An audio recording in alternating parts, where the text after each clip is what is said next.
Assalamualaikum warahmatullahi wabarakatuh. Balik lagi bareng gue Babab Dito di Cerita Macet, bercerita tentang kemacetan.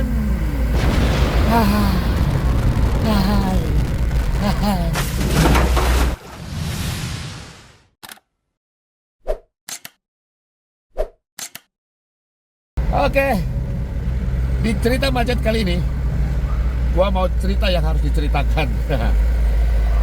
Kalau lihat berisik suaranya, ya karena jendela harus gua buka. Kenapa harus gua buka? Nah, kalau lihat di sini, sini, kelihatan kan mobilnya lagi di towing. Jadi baru aja kemarin gua cerita gitu ya, gimana sih 2 bulan pemakaian setelah 2 bulan pemakaian gitu ya, pakai mobil 2006 Mercy C240. Yang so far oke-oke aja, baik-baik aja. Tapi kemarin gua ngerasa dari sisi tarikan Mercy ini tuh, gua namain si, waduh, berisik. Ntar ya. A few moments later. Oke, panas. Jadi baru gue cerita gitu kan, nah tarikan bawahnya tuh kurang enak gitu. Akhirnya gue cobalah gitu ya, di kita coba tuning seperti apa gitu. Kayaknya kemarin itu ada tuningannya yang kurang pas, jadi berimpact lah. Mungkin secara padahal sebelum dituning itu dicek dulu bahwa ini mobil tuh ada kendala apa enggak gitu ya. Kalau ngelihat dari Star, aplikasi yang buat cek ECU gitu ya, di ECU tuh semuanya normal, tidak ada masalah.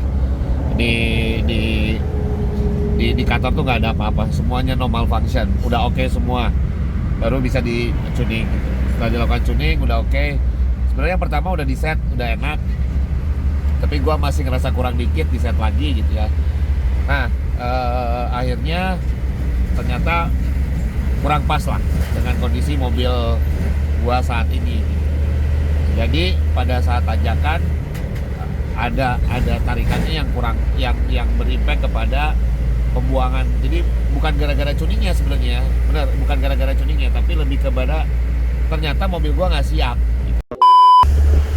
Jadi ternyata tadi kameranya mati, jadi harus diulang lagi. Nah, duduk belakang biar agak ademan. Tadi saya mana ya? Oh ya, bukan gara-gara tuningnya gitu ya. Karena di yang sebelumnya, di mobil yang satu lagi gue tuning aman-aman aja dan oke-oke aja gitu ya. Jadi bukan karena tuningnya, tapi karena emang sebelum dituning sendiri harusnya emang mobil itu juga harus ready gitu ya, harus siap gitu ya. Jadi kalau emang jadi emang ya balik lagi, ternyata emang mobil gua belum siap nih, si Cece ini belum siap nih, si Neng Cece itu gitu ya. Jadi yang harus gua lakukan sekarang, ya udah, gua bawa ke bengkelnya lagi, itu buat dibenerin dulu secara tuningannya. Habis itu sambil dicek juga ini penyebabnya kemana, penyebabnya apa gitu ya, yang memang membuat akhirnya mobil ini bisa prima lagi. Ya, tapi yang namanya mobil belajar mobil teenager ya mau nggak mau sih gitu, harus ada aja ya gitu ya pengalaman gitu ya. Dengan begitu kita jadi belajar apa aja sih kalau kita nanti mau ngambil mobil bekas gitu ya. Kayak sekarang gue jadi belajar banget bahwa balik lagi, kilometer rendah tidak menentukan bahwa mobil itu bagus ya gitu. Bahkan bisa jadi ya mobil yang kilometernya lebih tinggi mungkin itu lebih bagus. So kapan lagi bikin cerita macet sambil, ya nggak apa-apa ya, sambil nggak macet juga. Tadi sebenarnya lagi macet ya, kan di towing ini nggak sambil nyetir, nggak apa-apa. Jadi balik lagi gue ingetin bahwa kalau lo mau beli mobil bekas gitu ya, yang usia masih teenager ke atas gitu ya, harus benar-benar pastikan banget bahwa kondisinya benar-benar prima gitu ya. Nah buat lu yang nggak ngerti mesin kayak gua, nggak ngerti mobil, tapi coba-coba ya selalu dibuat positive thinking. Jadikan itu sebuah pelajaran buat kita tidak terulang lagi di kemudian hari.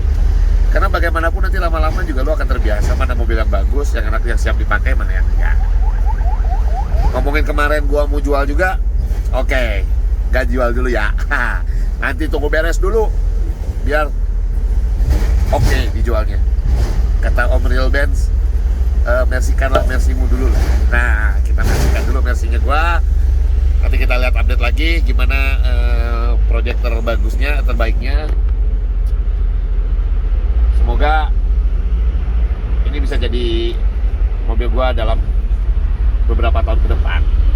Tapi kalau emang ada yang mau, ya silakan, boleh, silakan. Mau nawar, boleh, tawar aja dulu. Siapa tahu cocok. Kira-kira kan dijual. Oke, gitu aja cerita macet kali ini. Jangan lupa di like, di subscribe, di share juga. Mungkin buat ada teman-temannya juga yang pernah mengalami hal yang sama, ya, atau juga yang lagi pada jadi mobil bekas. Semoga ini cerita ini pengalaman berharga lah ya, buat jadi pelajaran juga buat kita semua. Sampai ketemu lagi di cerita macet berikutnya. Kadek, di belakang lebih adem ternyata. Baru kali ini gua punya mobil ini hanya di belakang disupirin. Nah, nyupirnya nggak supir sendiri juga sih. Towing.